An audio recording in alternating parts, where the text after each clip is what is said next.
অনেক খারাপ। শোনো, আমার একটু ওটাকে আমি অনেক ভালোবাসি। শোন, বাসা থেকে বের হয়ে যায় তো দূরের কথা, বাসা থেকে বের হয়ে যাওয়ার কথাটাও যদি মুখে আনে আমার লাশ পড়বে।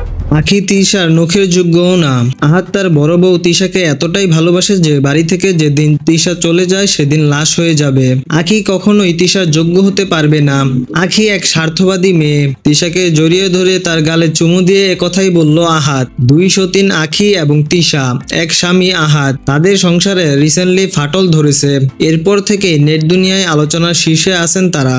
এবার আহাত তার স্ত্রীদের নিয়ে বলেন, তিশার সাথে কারো তুলনাই হবে না। তিশা তার জন্য অনেক কিছু করেছে, তার জন্য কষ্ট সহ্য করেছে, তাই তিশাকে অনেক ভালোবাসে আহাত। আহাত আরো বলে, তিশার মন এতটাই ভালো যে তিশা আখির সতীন হয়েও চাইতো আমি যাতে আখিকে ভালোবাসি, যা পৃথিবীতে কেউ কোনোদিনই করেনি এবং কি করতেও পারবে না। আখি তিশার সাথে এক বাসায় থাকতে চাইতো না, সংসার ভাঙার ষড়যন্ত্র করে যাচ্ছিল। আখিকে তো কখনো বঞ্চিত করিনি, তিশাকে যা দিয়েছি আখিকেও তাই দিয়েছি। কিন্তু আখি আমাদের এমন বিপদে ফেলে কিভাবে চলে গেল? তাকে আমাদের পাশে থাকার দরকার ছিল। যার জন্য এত কিছু করলাম সে আমাদের শত্রু হয়ে গেল। তাই কখনোই আখিকে ফিরিয়ে আনতে যাবে না আহাত।